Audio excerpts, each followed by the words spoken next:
Bismillahirrahmanirrahim. Assalamualaikum warahmatullahi wabarakatuh.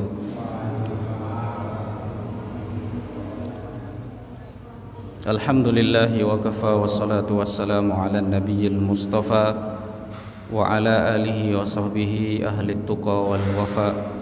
Amma ba'd, fa ya rabbi zidni ilma warzuqni fahma. Rabbi shrah li sadri wa yassir li amri wahlul 'uqdatam min lisani yafqahu qawli. Subhanaka la ilma lana illa ma 'allamtana innaka antal alimul hakim. Shadaqallahul adzim. Bapak Ibu sekalian, kaum muslimin wal muslimat jamaah Masjid Cokro Aminoto dan juga kaum muslimin yang menyaksikan secara live dimanapun berada, yang dimuliakan oleh Allah Subhanahu wa taala. Alhamdulillah, puji syukur senantiasa kita haturkan kepada Allah taala atas limpah nikmat yang tiada terkira. Salawat salam senantiasa kita hadiahkan kepada junjungan kita Nabi Muhammad sallallahu alaihi wasallam, keluarga, sahabat serta umat beliau yang senantiasa istiqomah. Mudah-mudahan syafaat menghampiri kita di yaumil qiyamah. Amin ya rabbal alamin. Bapak Ibu sekalian, jamaah kaum muslimin wal muslimat rahimakumullah.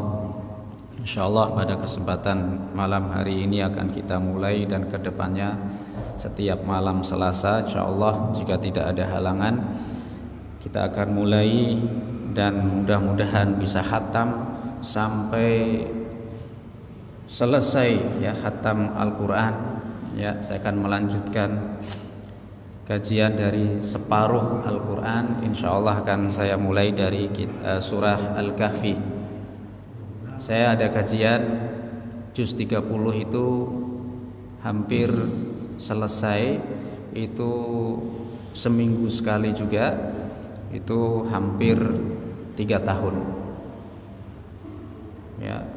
Kalau juz 29 hampir 2 tahun, 1,5 tahun lah, rutin setiap ba'da maghrib sampai isya.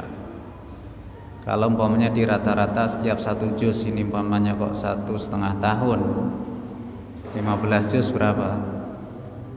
15 tambah 7 berarti 23 tahun lah. Kira-kira jenengan 23 tahun ke depan ke sehat, mudah-mudahan, amin ya Allah. Itu ya, mudah-mudahan ya. Jadi kan saya mulai dari surat Al-Kahfi yang sebagian di sini ada di juz 15 dan sebagian akhir nantinya ada di juz 16. Jamaah sekalian yang dimuliakan oleh Allah, surat Al-Kahfi ya, Al-Kahfi ini artinya adalah gua yang besar, itu dinamakan Al-Kahfi ya. Kalau dalam bahasa Inggrisnya itu adalah cave ya. Ada ghar ini gua juga, tapi ada perbedaan. Kalau Kahfi ini lebih besar, ghar ini lebih kecil. Karena dulu Rasulullah ketika bertahannuts di ghar Hira, gua Hira ya. Kemudian kalau Al-Kahfi ini relatif lebih besar karena nanti dihuni oleh 7 ashabul kahfi yang tertidur selama 309 tahun. Dan penamaan surat Al-Kahfi ini sesuai dengan inti dari kisah, konten dari surat ini, yaitu tentang 7 pemuda yang bersembunyi di dalam gua dan tertidur di dalamnya selama 309 tahun ya. 309 tahun secara hijriah dan 300 tahun secara 300 tahun secara masehi ya. 309 hijriah dan 300 tahun secara masehi. Dan nama lain dari surat Al-Kahfi adalah surat Ashabul Kahfi ya. Dalam sebuah hadis ya disebutkan Suratu Ashabil Kahfi. Ada surat yang dinamakan dengan surat Ashabul Kahfi. Rasulullah menjawab ya.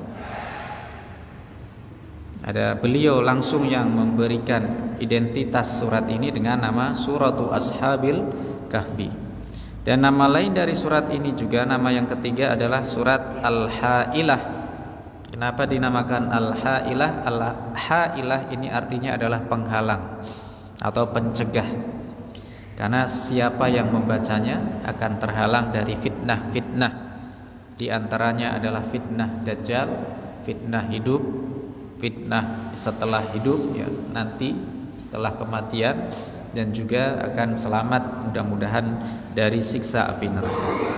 Jadi nama dari surat Al-Kahfi ini yang pertama adalah surat Al-Kahfi, yang kedua surat Ashabil Kahfi, dan yang ketiga adalah surat Al-Hailah. Jumlah huruf dari surat Al-Kahfi ini punya 110 ayat. Ya. Kemudian jumlah katanya ini 1579. Kalau nggak percaya bisa ya. Kalau nggak percaya bisa dihitung.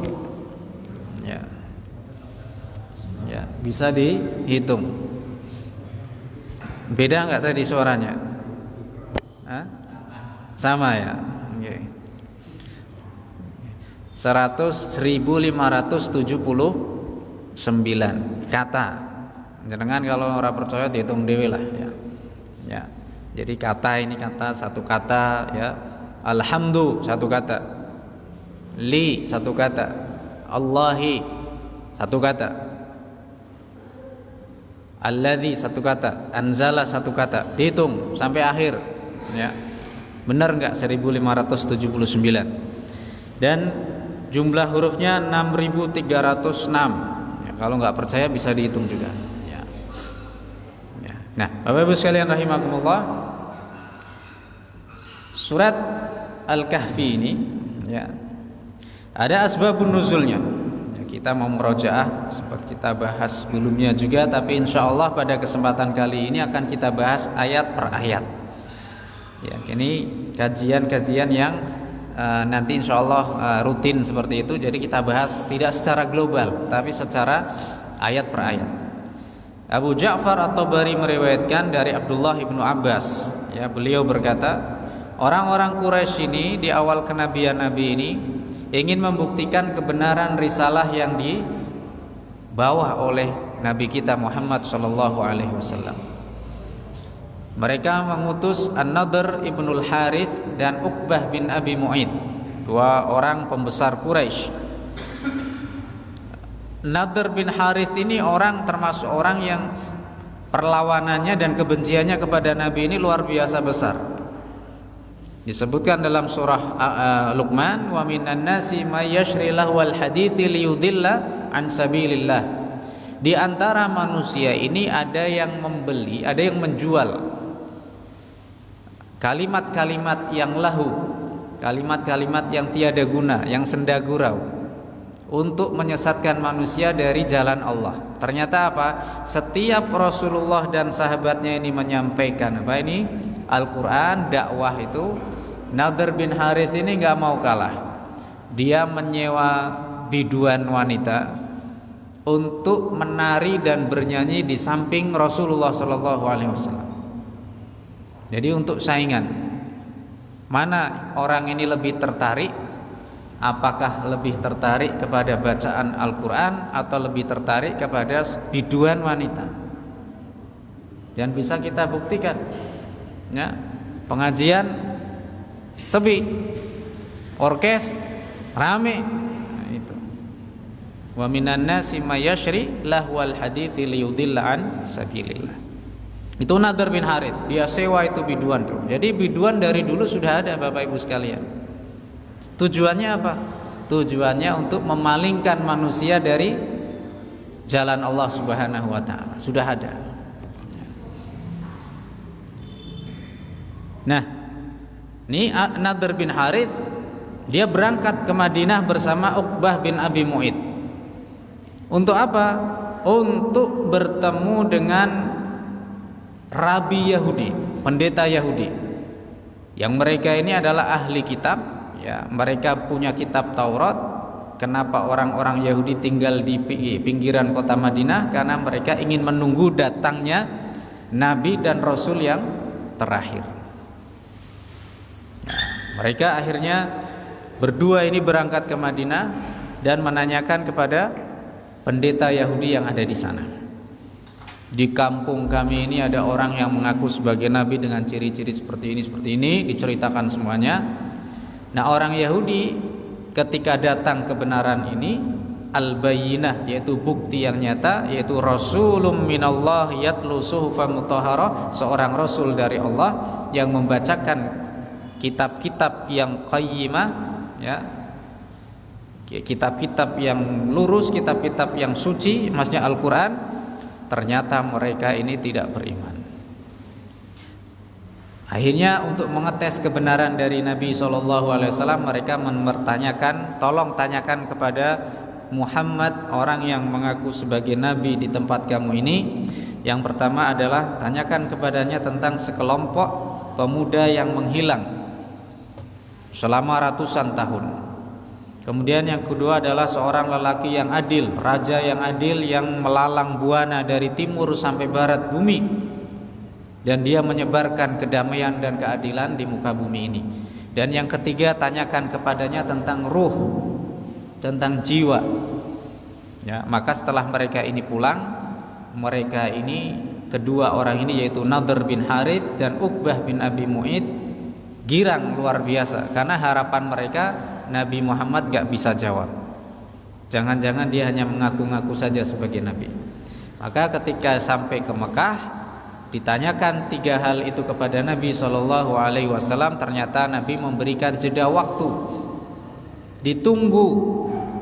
Ternyata sampai kurang lebih dua pekan atau 15 hari barulah wahyu ini turun, yaitu surat Al-Kahfi, ya, dan juga surat Al-Isra ayat yang ke-85 yang berbunyi wa yas'alunaka 'anir ruh qulir ruh min amri rabbi wa ma utitu minal ilmi illa qalila. Jadi ya, siapa pemuda yang, sekelompok pemuda yang berlari, yang bersembunyi selama ratusan tahun ini? Jawab, mereka adalah Ashabul Kahfi. Kemudian siapa lelaki yang menyebarkan keadilan, yang melalang buana dari timur bumi sampai ke baratnya, menebarkan kedamaian, keadilan di dalamnya. Setiap tempat yang dia lalui akan ditebarkan keadilan, kezaliman akan dihapuskan. Dia adalah Dzulqarnain. Dan apa itu ruh? Maka dijawab oleh Nabi, qulir ruh min amri rabbi. Urusan ruh ini adalah urusan Tuhanku. Wa ma utitu minal ilmi illa qalila. Tidaklah kalian diberikan ilmu kecuali hanya sedikit. Jadi setiap apapun yang kita tahu tentang perihal apa yang kita tahu, itu adalah ilmunya Allah Subhanahu wa taala, dan sedikit sekali yang diberikan kepada kita. Maka tidak ada orang yang tahu urusan ruh ini, urusan gaib. Urusan kiamat urusan Allah, urusan ruh urusannya Allah. Maka pertanyaan yang ketiga ini tidak dijawab dengan jawaban, tetapi dengan bahwasanya ruh itu adalah urusan Tuhanku, urusan Allah Subhanahu wa taala. Ketika sebelum dijawab oleh Nabi, orang-orang Quraisy ini udah girang luar biasa karena yakin bahwasanya Muhammad ini bukan nabi. Karena apa? Ditunggu, ditagih sama mereka, wahai Muhammad, apakah sudah ada jawaban dari kamu? Tuhanku belum memberikan wahyunya kepadaku. Ya, semakin mereka semakin girang, semakin bahagia, sampai pada akhirnya kurang lebih sekitar 2 minggu setelah ditanya itu, 15 hari, maka turunlah jawaban ini melalui malaikat Jibril, yaitu turunnya surat Al-Kahfi atau surat Ashabul Kahfi kepada Nabi SAW, dan ayat yang ke-85 dari surat Al-Isra.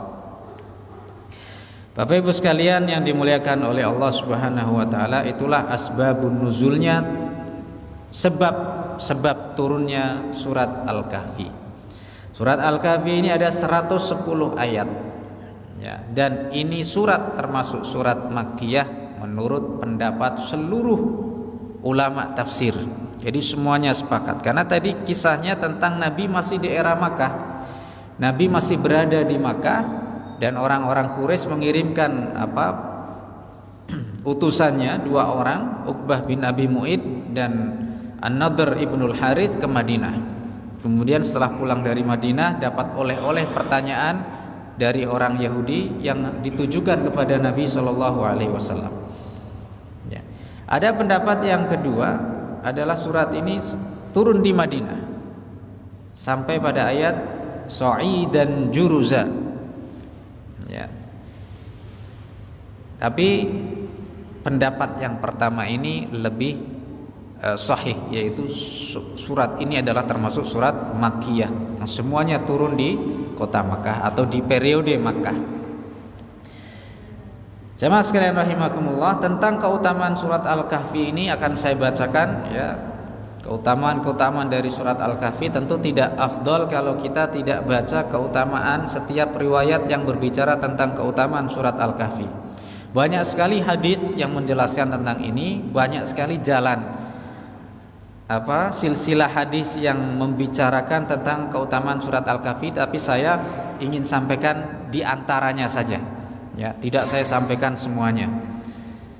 Yang pertama adalah diriwayatkan oleh Imam Ahmad, Muslim, Abu Dawud, Tirmidzi, Nasa'i dan yang lainnya dari Abu Darda radhiyallahu anhu dari Nabi sallallahu alaihi wasallam, beliau bersabda, "Man hafidha 10 ayatin min awwali suratil Kahfi usima min fitnatid dajjal." Barang siapa yang hafal 10 ayat pertama dari surat Al-Kahfi, maka dia akan dijaga dari fitnah Dajjal.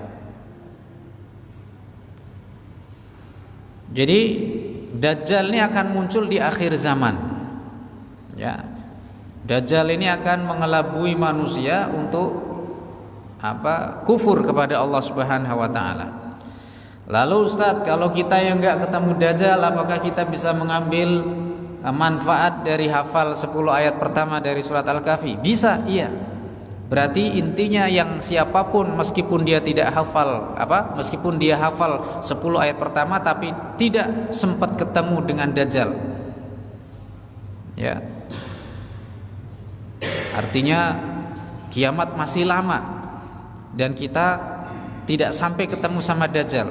Artinya apa? Allah jaga hatinya, Allah tetapkan iman Islamnya dari fitnah-fitnah yang ada. Karena fitnah yang paling besar ini adalah fitnah Dajjal. Berarti siapa yang hafal 10 ayat pertama dari surat Al-Kahfi, insya Allah meskipun dia tidak bertemu dengan Dajjal, tapi Allah akan jaga hatinya supaya tidak lengah dan tidak goyah dari imannya.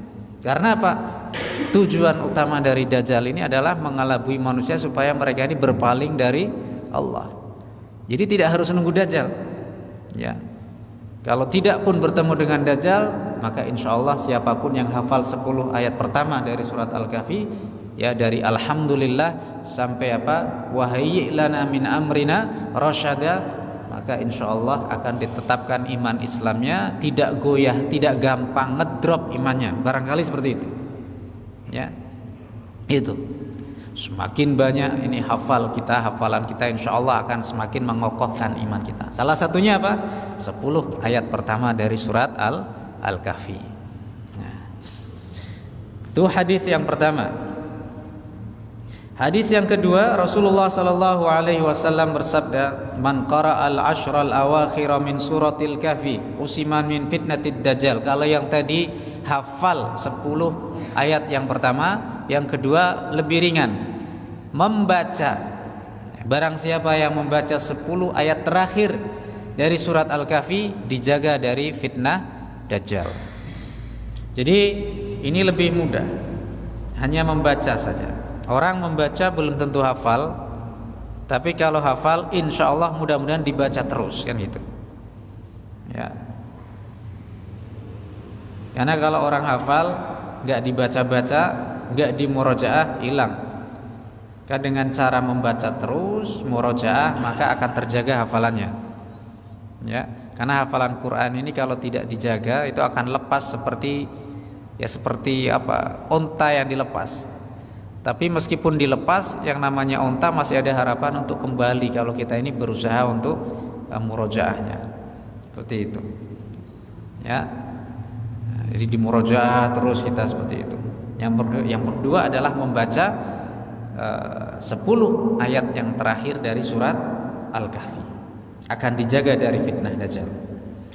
Kemudian Imam Bukhari dan Muslim dan yang lainnya dari Al-Barra ibnu Azib, ada seorang laki-laki ya dari sahabat Nabi sallallahu alaihi wasallam, qara'a rajulun surat Al-Kahfi wa fid dari dabbah faja'alat tanfir. Ada seorang laki-laki dari sahabat Nabi, dan laki-laki ini beliau adalah bernama Usaid bin Khudair.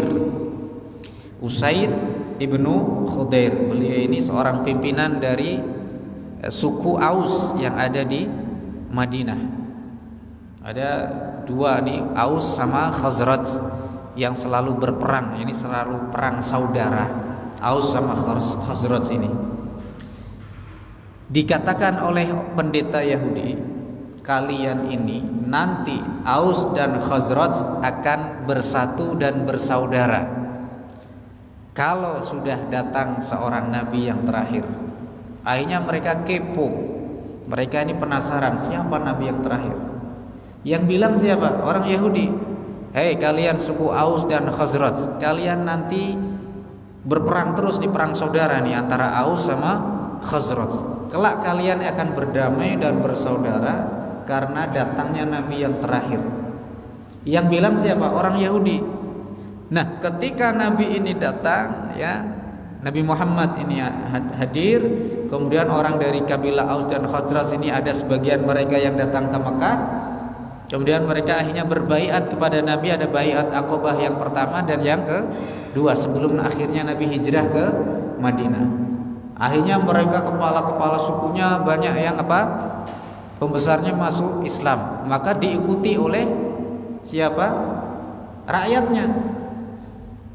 Dan seperti itulah dakwah itu yang efektif, ya seperti itu. Pegang kepalanya, maka insya Allah buntutnya ini akan ikut seperti itu. Tapi kalau dipegang buntutnya, kepalanya nyatok seperti itu.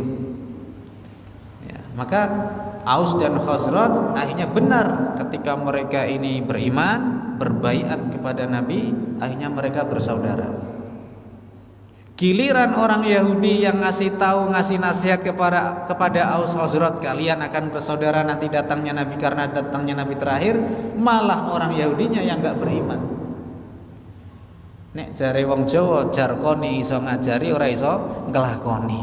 Ini orang Yahudi. Ngasih tahu nasihat kepada orang Aus Khazraj, kalian akan berdamai nanti datangnya Nabi karena datangnya Nabi. Orang yang dinasihati mereka malah mereka hanya banyak masuk Islam, tapi justru orang Yahudi yang memberitahu dengan ilmunya itu mereka malah tidak beriman kepada Nabi. Yang beriman kepada Rasulullah ini hanya ada 39 orang Yahudi. Ya, hanya ada, padahal jumlah mereka ini banyak, ribuan. Tapi mereka ini yang waktu itu yang ada di Madinah ini, tapi yang beriman hanya ada 39 saja. Ya. Nah, ini sahabat Usaid bin Khudair ini suatu ketika beliau ini baca surat, dan ternyata yang dibaca ini adalah surat Al-Kahfi. Ketika beliau baca surat di malam itu, surat Al-Kahfi, tiba-tiba kuda yang ditambatkan, kuda yang diikat di sebuah tiang, dalam sebuah riwayat di tiang ini atau di pohon ini, kudanya ini muter-muter nggak tenang. Ya, biasanya kuda kalau nggak tenang, biasanya hewan ini bisa melihat perkara yang gaib. Maka mintalah pertolongan kepada Allah, ya kan? Kalau umpamanya ada kuda seperti itu, ya, anjing itu, karena dia bisa melihat setan. Tapi kalau mendengar ayam jago berkokok, maka pujilah Allah karena dia melihat malaikat. Karena wong Jawa ora ono ayam kluruk jam 1 bengi wedi. Waduh, ngono apa ki? Padahal justru itu kalau ayam berkokok, insya Allah dia malah justru melihat malaikat. Jadi jangan takut kalau ayam kluruk ini. Ya.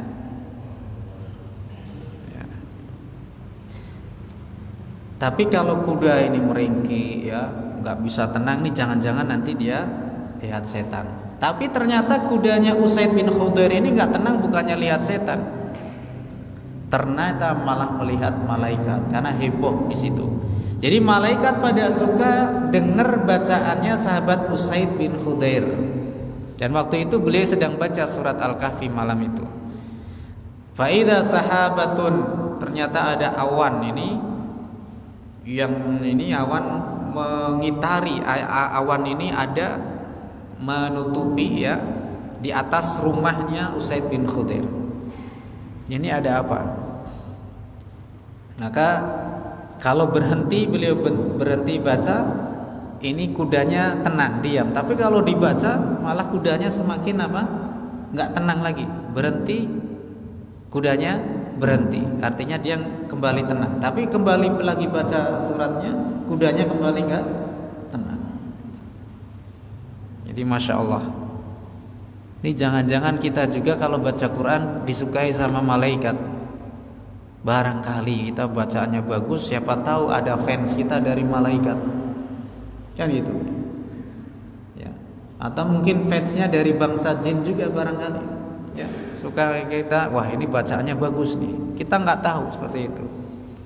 Jadi mereka ini makhluk Allah juga yang suka dengan bacaan Al-Quran juga, malaikat, kemudian jin itu juga ya suka ya. Manusia pun juga kalau dia punya iman suka dia dengan bacaan Quran yang mendayu, yang ya karena hati ini suka yang tenang, mata ini suka melihat yang indah, dan telinga kita juga suka mendengar sesuatu yang baik-baik, yang indah, yang merdu, seperti itu.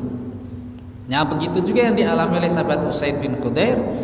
Ternyata beliau ini sedang baca surat Al-Kahfi, dan awan itu ternyata adalah as-sakinah, yaitu ketenangan. Jadi intinya barang siapa yang membaca surat Al-Kahfi pada malam itu di rumahnya, maka insya Allah akan muncul ketenangan kepada penghuni rumah tersebut. Kemudian riwayat yang lainnya dari Imam At-Tirmidzi dari sahabat Abu Darda. Beliau berkata, Rasulullah sallallahu alaihi wasallam bersabda, "Man qara'a thalatha ayatin min awwali suratil kahfi usima min fitnatid dajjal." Barang siapa yang membaca 3 ayat dari awal surat Al-Kahfi, maka dijagalah ia dari fitnah dajjal. Kalau tadi 10, sekarang ini 3. Ya, cuman sampai makithina fihi abada.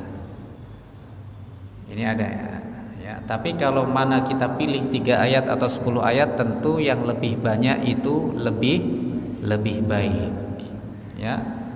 Bagaimanapun juga membaca lebih banyak itu lebih baik. Meskipun ada riwayat yang lain 3 ayat pertama. Kalau tadi hadis yang pertama 10 ayat yang pertama. Kemudian hadis yang lainnya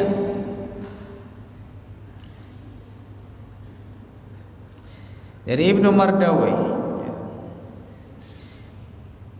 dari Ali bin Abi Thalib qala Rasulullah sallallahu alaihi wasallam, man qara'al kahfi ay surat al-kahfi yaumal jumu'ati fahuwa ma'sumun ila 8 ayyamin min kulli fitnatin takun fa in kharajat dajjalu usima min. Barang siapa yang membaca surat Al-Kahfi pada hari Jumat, maka ia akan dijaga sampai 8 hari berikutnya dari segala fitnah yang akan ada. Seperti yang tadi saya katakan, tidak harus nunggu Dajjal, tapi semua fitnah ini akan dihalau karena lantaran orang itu membaca surat Al-Kahfi pada hari Jumat.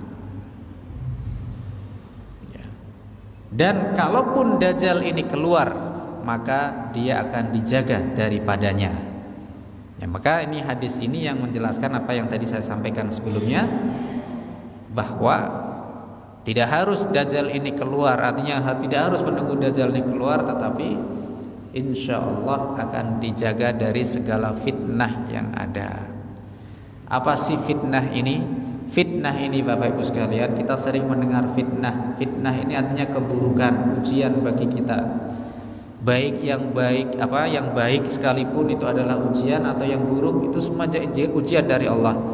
Fitnah ini secara bahasa artinya adalah sesuatu yang membuat kita ini teruji, ini panas. Seperti dalam surah Adz-Dzariyat, yaumahum 'alan nar yuftanun, hari di mana mereka dipanaskan di neraka. Jadi fitnah ini sesuatu yang membuat diri kita ini panas. Panas apa? Ya panas artinya kita diuji harta, kita panas ingin menggunakan harta ini untuk hal-hal yang tidak baik, berlebihan. tabdzir, boros, ya. Jadi segala apapun itu ini fitnah. Kita difitnah orang, dituduh, ya, dihina, ini difitnah. Ujian juga yang bikin kita ini merasa panas, gak nyaman. Intinya seperti itulah makna dari fitnah ini. Ujian yang datangnya dari Allah Subhanahu wa taala. Ya, membaca surat Al-Kahfi keseluruhan akan dijaga 8 hari ke depan sejak dia baca. Berarti apa? Hari Jumat, Sabtu, Ahad, Senin, Selasa, Rabu, Kamis sampai Jumat lagi. Akan dijaga dari segala fitnah yang ada. Ya. Imam At-Tabrani dalam Mu'jam Awsatnya, ya, Imam Hakim mensahihkan hadis ini, ya, dari Abu Sa'id Al-Khudri radhiyallahu anhu, beliau berkata, qala Rasulullah sallallahu alaihi wasallam, man qara'a surat Al-Kahfi kanat lahu nuran min maqamihi ila Makkah. Barang siapa yang membaca surat Al-Kahfi, maka baginya cahaya dari tempat dia berpijak, ya, sampai ke Mekah. Dia akan mendapatkan cahaya dari tempatnya sampai ke Makkah. Wa man qara'a 10 ayatin min akhiriha, dan barang siapa yang membaca 10 ayat terakhir dari surat Al-Kahfi, thumma kharajat dajjal lam yadurrahu, kemudian keluarlah Dajjal, maka Dajjal tidak akan bisa membuat dia celaka, tidak akan bikin fitnah. Artinya fitnahnya ini tidak akan mempan kepada orang yang membaca 10 ayat terakhir dari surat Al-Kahfi. Dan barang siapa yang membaca seluruh surat Al-Kahfi, ya, maka baginya ini tidak dijelaskan harinya apa. Makanya apa, Bapak Ibu sekalian, surat Al-Kahfi ini kalau salah ini yang baiknya itu lebih baik lagi dibaca pada hari Jumat atau malam Jumat. Tapi kalau pas kita lewat baca deres itu kok pas kebetulan kok pas kena hari selain Jumat baca, itu ini salah satunya keutamaannya ini, ya, akan mendapatkan cahaya dari tempatnya dia baca sampai ke Mekah.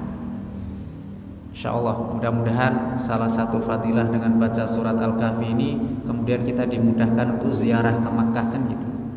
Amin, seperti itu. Jadi optimis, ya, seperti itu.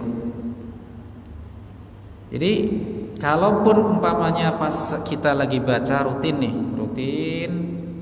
pas kebetulan malam Jumat atau hari Jumat pas kena Al-Kahfi, wah, ini berarti artinya tidak usah, artinya membaca lagi karena udah pas ini kan hari Jumat.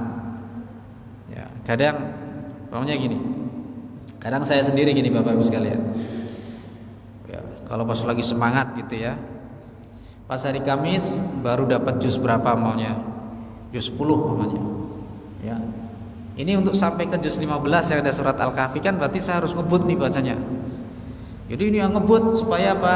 Nanti pas malam Jumat atau pas hari Jumatnya pas kena Al-Kahfi, biar nanti nggak usah kita baca lagi, buka lagi gitu kan. Biar sekalian baca regulernya, kita baca Quran. Yang bagus ini kan reguler terus kayak gitu. Nah itu. Nah kalau yang momen-momen itu tertentu karena kita mungkin bacanya pas urut tapi kebetulan nggak dapat Al-Kahfinya, ya udah malam Jumat atau hari Jumatnya kita baca Al-Kahfi, nanti kita balik lagi ke sampai surat mana yang kita sudah baca deres tiap harinya itu. Ya. Bagus lagi setiap hari Jumat ketemu Al-Kahfi, Masya Allah itu. Ya, sistem bacanya ini ya khatam setiap pekan sekali. Ya, Insya Allah. Imam Al-Hakim meriwayatkan, beliau sahihkan hadis ini dari hadis Abi Sa'id Al-Khudri, anna Nabiy sallallahu alaihi wasallam qala, Nabi sallallahu alaihi wasallam bersabda, man qara'a surat Al-Kahfi fi yaumil jumu'ah adha'a lahu minan nuri ma bainal jumu'atain. Barang siapa yang membaca surat Al-Kahfi pada hari Jumat, maka akan diberikan baginya, disinari baginya cahaya di antara dua Jumat 8 hari. Ini Jumat sampai Jumat lagi. Berarti seperti hadis yang sebelumnya 8 hari. Maksudnya apa? Dari Jumat sampai Jumat. Bukan dari Jumat sampai Kamis, tapi Jumat sampai Jumat. Apa makna hadis ini kok kita diberikan cahaya oleh Allah, diberikan sinar berupa cahaya yang terang antara Jumatnya sampai Jumat berikutnya? Siapapun yang mendapatkan cahaya dari Allah, maka akan dimudahkan baginya untuk melakukan amalan-amalan soleh. Itulah makna diberikan cahaya, dimudahkan. Makanya Bapak Ibu sekalian, saya sampaikan, saya sering sampaikan, orang baca Al-Kahfi setiap malam Jumat atau hari Jumat, itu pasti orang yang terbiasa untuk melakukan amalan ini dilalah itu kan. Dengan izin Allah, dia untuk baca Quran itu enteng. Untuk yang kedepan-depannya secara reguler rutin tuh dia baca sehari setengah juz, bisa syukur-syukur 1 juz, bisa lebih, itu enteng. Tapi kalau orang yang nggak terbiasa baca seperti itu, karena Al-Kahfi ini kan setengah juz lebih dikit. Kalau dia nggak baca, maka yang terjadi adalah untuk baca surat yang lainnya abot, ya, susah. Dan itu banyak terjadi seperti itu. Tapi kalau udah baca Al-Kahfi terbiasa, maka insya Allah yang berikutnya itu untuk hari-hari berikutnya dia baca itu deres, dia rutin, insya Allah akan lebih mudah. Karena apa? Dia dalam satu hari aja, dalam satu majelis sekali duduk dia bisa baca sebanyak setengah juz. Ya, dia dalam sekali duduk dapat setengah juz. Bagaimana kalau udah berkali-kali duduk, 2 kali duduk 1 juz? Ya, jadi akan semakin mudah. Itulah makna kena diberikan cahaya oleh Allah Subhanahu wa taala. Tapi kalau nggak baca, ya, nggak tahu keutamaan ini, maka bisa kita buktikan, ya, susah baginya untuk membaca surat-surat yang lainnya, menghatamkan Al-Quran sesuai dengan target. Ya, itulah makna dari diberikan cahaya di antara 2 Jumat. Imam Al-Baihaqi juga meriwayatkan dalam Sunan Baihaqi-nya, ya, hadis yang serupa. Hadis yang lainnya dari Ibnu Umar, Abdullah Ibnu Umar radhiyallahu anhuma, beliau berkata, qala Rasulullah sallallahu alaihi wasallam, man qara'a surat Al-Kahfi fi yaumil jum'ati suti'a lahu nurun min tahti qadamihi ila inanis sama' yudhi'u lahu yaumal qiyamah wa ghufira lahu ma bainal jum'atain. Barang siapa yang membaca surat Al-Kahfi pada hari Jumat, ya. Hadis dari riwayat Ibnu Umar, barang siapa yang membaca surat Al-Kahfi pada hari Jumat, maka akan diberikan baginya cahaya dari bawah kakinya, ya, dari bawah kakinya, ya, sampai ke langitnya, ya, sampai ke awang-awang di sini, ke langit, yang akan menyinarinya pada hari kiamat dan diampuni baginya dosa-dosa yang dia lakukan di antara kedua Jumat. Jadi cahaya dari surat Al-Kahfi ini akan kekal sampai nanti pada hari kiamat. Masya Allah. Makanya Bapak Ibu sekalian, relatif ini bisa kita buktikan, rata-rata orang yang terbiasa baca surat Al-Kahfi ini auranya beda sama yang tidak baca. Beda. Dan saya bisa melihat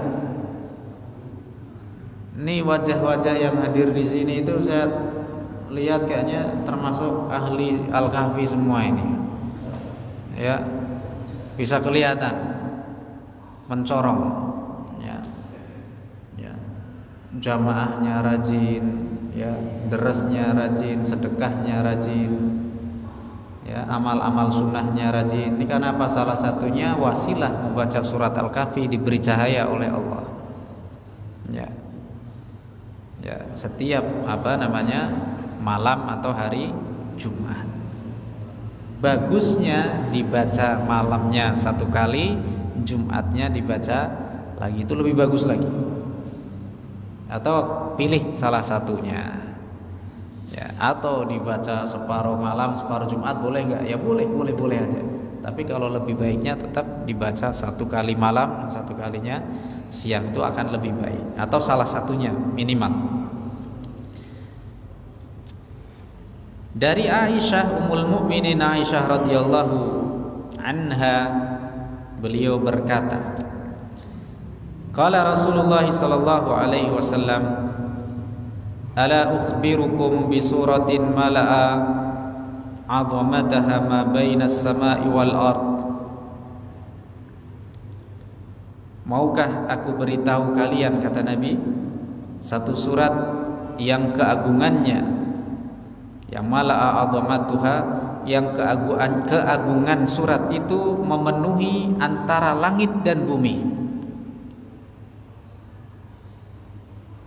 Walikatibiha minal ajri mithlu dhalik.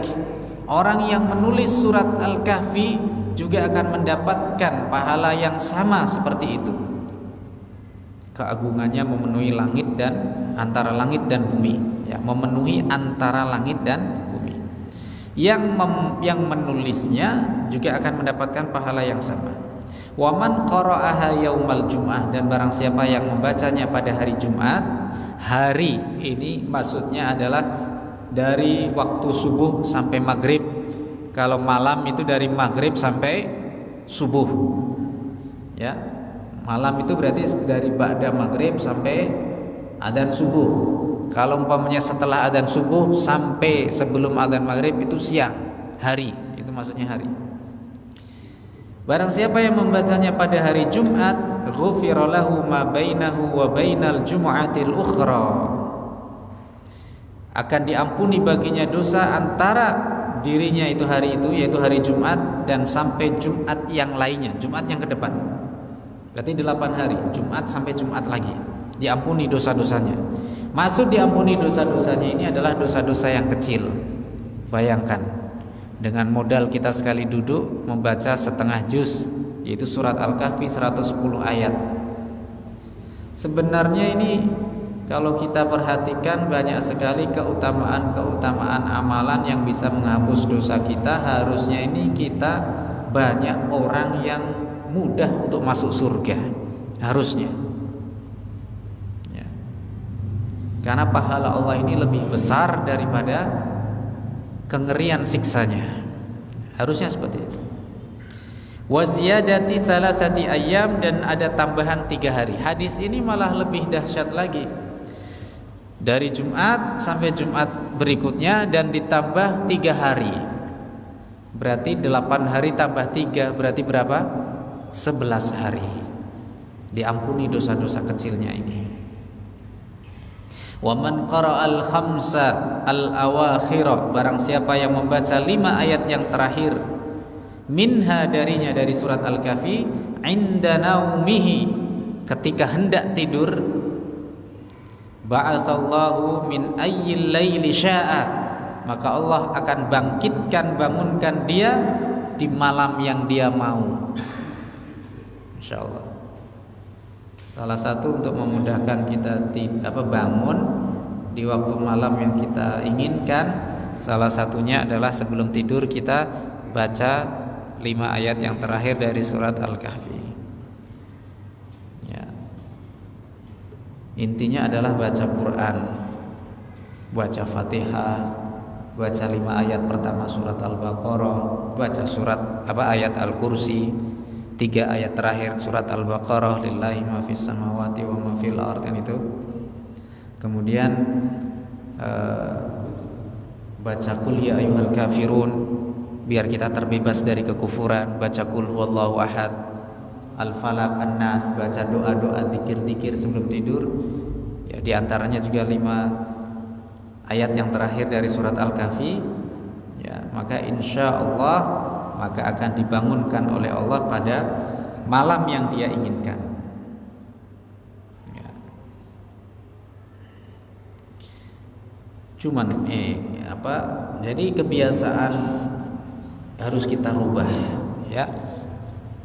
Mau tidur malah dengerin musik. Nah, ini harus kebiasaan ini kita rubah, kita ganti dengan kebiasaan yang baik seperti itu. Ya, jangan sampai akhir kehidupan kita sebelum tidur ini diisi dengan hal-hal yang tidak berfaedah, apalagi hal-hal yang bermaksiat. Maka kita ganti dengan ini. Jadi ucapkan kalimat yang terakhir ini adalah ucapan la ilaha illallah, kalimat thayyibah. Baca Al-Qur'an, ya kan? Kita tutup seperti itu. Jangan sampai ya kalau umpamanya ada suara umpamanya di dapur glodrak, ngomong karo bojone, "Apa kae Bu?" Ya wis, berarti kalimat terakhir apa kae Bu curot ora curot cecek. Nah, kata terakhir itu maka kita perbarui lagi, ya, kita baca yang terakhir lagi kalimat tauhid, ya kan, untuk menutup kehidupan kita ini, ya. Jangan sampai kalimat terakhir itu obrolan yang biasa seperti itu. Kita perbaiki, ya. Nah, ini 11 hari, ya. Kemudian akan dibangunkan oleh Allah pada waktu malam yang dia inginkan. Qalu bala ya Rasulullah. Baik ya Rasulullah, kalau begitu kami mau menerima kabar itu dari engkau. Qala, maka Rasulullah bersabda, suratu ashabil kahfi. Surat itu adalah surat apa? Ashabul Kahfi. Surat Ashabil Kahfi yaitu surat nama lain dari surat Al-Kahfi. Nabi sendiri yang menamakan ini surat Ashabil Kahfi atau surat Al-Kahfi. Wa akhraja Ibnu Mardawai. Ibnu Mardawai meriwayatkan dari Abdullah Ibnu Mughaffal qala, beliau berkata, qala Rasulullah sallallahu alaihi wasallam, al-baitul ladzi tuqra'u fihi suratul kahfi la yadkhuluhu syaitanun tilkal lailah. Rumah yang dibacakan surat Al-Kahfi pada malam itu maka niscaya tidak akan dimasuki oleh syaitan. Termasuk rumah yang dibacakan surat Al-Baqarah, diantaranya juga rumah yang dibacakan surat Al-Kahfi juga tidak akan dimasuki oleh syaitan pada malam itu. Mudah-mudahan bermanfaat untuk mukadimah dari surat Al-Kahfi ini, dan insyaallah akan kita lanjutkan pada kesempatan yang lainnya. Alhamdulillahirabbil alamin. Subhanakallahumma wa bihamdika asyhadu an la ilaha illa anta astaghfiruka wa atubu ilaik. Assalamualaikum warahmatullahi wabarakatuh.